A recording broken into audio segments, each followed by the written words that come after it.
Test के पहले दिन रहा भारत के युवाओं का मजबूत इंग्लैंड के ऊपर दबदबा। India versus England day 1 highlight अपने इस वीडियो में हम कवर करने वाले हैं। यार ये सवाल उठ रहे थे ये पहला मुकाबला शुरू होने से पहले कि भारतीय टीम कितने दिन तक टिकेगी। ये सबके सवाल जहन में थे कि यार इंग्लैंड तो पूरी तरीके से हावी रहेगी डे 1 क्या पहली गेंद से। ये भी सब मानकर चल रहे थे कि इंग्लैंड सुपड़ा साफ भारतीय टीम का करने वाली है। ये युवा कहां टिकने वाले, कहां डटने वाले, कुछ तो मन ही मन मुस्कुरा रहे थे कि बिना रोहित, बिना विराट, बिना अश्विन इनका कुछ नहीं होने वाला।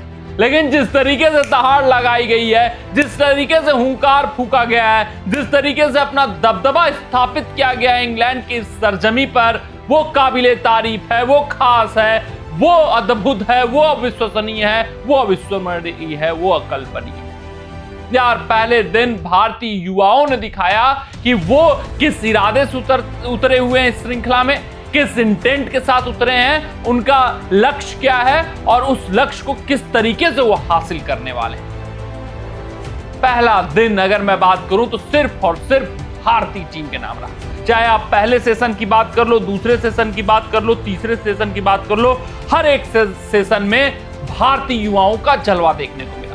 पहले सेशन में यशस्वी जायसवाल और केएल राहुल छाए। भारतीय टीम 92 रन बनाती है। हाँ, आखिरी के कुछ ओवरों में लगातार 2 विकेट गिरते हैं, जहां साई सुदर्शन अपना विकेट फेंकते हुए नजर आते हैं, जायसवाल राहुल अपना विकेट फेंकते हैं। 92 पे 2 इंग्लैंड कम बैक करती हुई दिखती है। लेकिन दूसरा और तीसरा सेशन तो सुपड़ा साफ किया है भारतीय टीम ने। दूसरे सेशन में एक भी विकेट भारतीय युवाओं ने नहीं खोया और यह सेशन शुभमन गिल और यशस्वी जायसवाल के नाम रहा।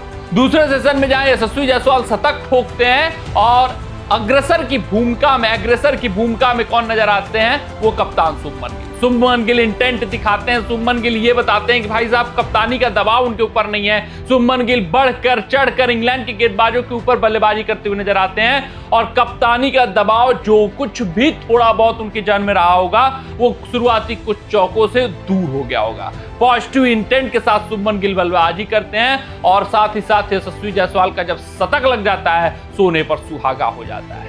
भारतीय टीम दूसरे सेशन में 123 रन स्कोर करती है बिना विकेट गंवाए। हाँ, तीसरा सेशन जो शुरुआत होता है वो अच्छा नहीं होता है। वहां यशस्वी जायसवाल अपना विकेट फेंकते हैं। बेन स्टोक्स एक बेहतरीन गेंद पर जायसवाल को पवेलियन भेजते हैं, लेकिन फिर उसके बाद ऋषभ पंत का क्रीज पर आगमन होता है। दूसरी गेंद पर चौका मारकर पंत ये दिखाते हैं भाई साहब वो किस इरादे से आए। ऋषभ पंत की ऋषभ पंती देखने को दूसरी गेंद पर ही मिलती है। बेन स्टोक्स हंसते हैं, बेन स्टोक्स भी समझ जाते हैं कि भाई इनका खेलने का तरीका ही यही इच्छा है, ये इंग्लैंड के खिलाफ बैट बॉल की ही शैली में खेलेंगे, इंग्लैंड को इंग्लैंड की ही गोली से मारेंगे और भारतीय टीम ऐसा कुछ प्रहार जबरदस्त कर चुकी है। तीसरे सेशन में भारतीय टीम 144 रन बना डालती है 1 विकेट के नुकसान पे और तीसरा सेशन शुभमन गिल के नाम रहता है। शुभमन गिल इस सेशन में शतक जड़ते हैं, शुभमन गिल इतिहास रचते हैं, शुभमन गिल भाई साहब अपना 6वां शतक मारते हैं। शुभमन गिल इंग्लैंड की धरती पर पहला शतक ठोकते हैं। शुभमन गिल जो इंग्लैंड की सरजमी पर अभी तक टोटल 100 रन नहीं क्रॉस कर पाए थे, वो शुभमन गिल एक ही पारी में शतक ठोक डालते हैं। वो शुभमन गिल अपनी कप्तानी में शतक ठोक देते हैं, इतिहास रच देते हैं। शुभमन गिल इस वक्त 127 रन बनाकर नबाद हैं 175 गेंदों पर, 16 चौके और 1 छक्के।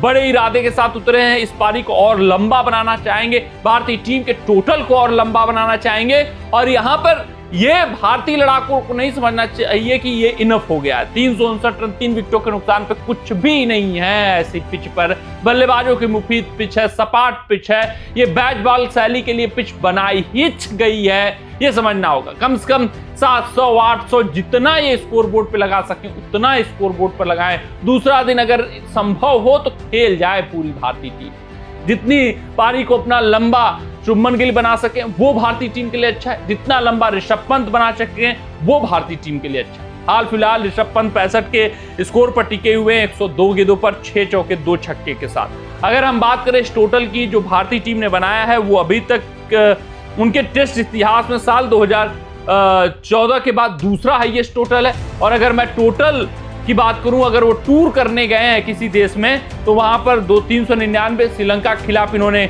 गाले में बनाया था 2017 में, फिर 2001 में इन्होंने बनाया था 372 रन साउथ अफ्रीका के खिलाफ, साउथ अफ्रीकी सरजमी पर, और आज 359 रन इंग्लैंड के खिलाफ हेडिंगले में 2025 में। 2014 के बाद अगर ये टूर करने गए हैं तो ये दूसरा सबसे बड़ा टोटल है। 356 रन पाकिस्तान के खिलाफ मुल्तान में 2004 में, और 302 रन 4 विकेटों के नुकसान पर वेस्ट इंडीज में 2016 में। तो भारतीय टीम ने अपना इंटेंट पॉजिटिव दिखाया है, भारतीय युवाओं ने अपना दबदबा दिखाया है। वहीं इंग्लैंड टीम का जो वीक लिंक था कि इनकी गेंदबाजी वीक लिंक है वो एक्सपोज हो गई है। क्रिस वोक्स साधारण दिखे हैं, टंग साधारण दिखे हैं, सिर्फ और सिर्फ एक ही गेंदबाज प्रभावित करता हुआ दिखा है, उनके कप्तान बेन स्टोक्स, और कोई भी प्रभावित नहीं करता हुआ दिखा है। कार्स के नाम जरूर 16 ओवर में 1 विकेट गया है, लेकिन स्टोक्स सबसे प्रभावित गेंदबाजी करते हुए दिखे हैं। सबसे अलग कोई गेंदबाज दिखा है तो वो स्टोक्स। उसके अलावा ओक्स बहुत ही भयावह प्रदर्शन करते हुए दिखे, इनकी वापसी उतनी अच्छी नहीं रही है। टंग का भी कुछ बड़ा कारनामा नहीं रहा, कार्स का बड़ा कारनामा नहीं रहा, और ये साफ तौर पे दिख रहा था ये अनुभव की कमी है। एंडरसन और ब्रॉड की कमी यहाँ पर साफ खलती हुई दिखी, और भारतीय टीम की प्लानिंग भी साफ थी कि भाई साहब ये जो कमी है इसको एक्सपोज किया जाएगा, इसका फायदा उठाया जाएगा। तो हाल फिलहाल भारतीय टीम 359 रन पहले दिन की समाप्ति पर 3 विकेटों की समाप्ति पर। कमेंट सेक्शन में कमेंट करके बताइएगा कि भारतीय युवाओं का प्रदर्शन आपको कैसा लगा। मिलते हैं आपसे अगली रिपोर्ट में, तब तक अपना ध्यान दें, सुरक्षित रहें, स्वस्थ रहें, मस्त रहें। जय हिंद, जय भारत।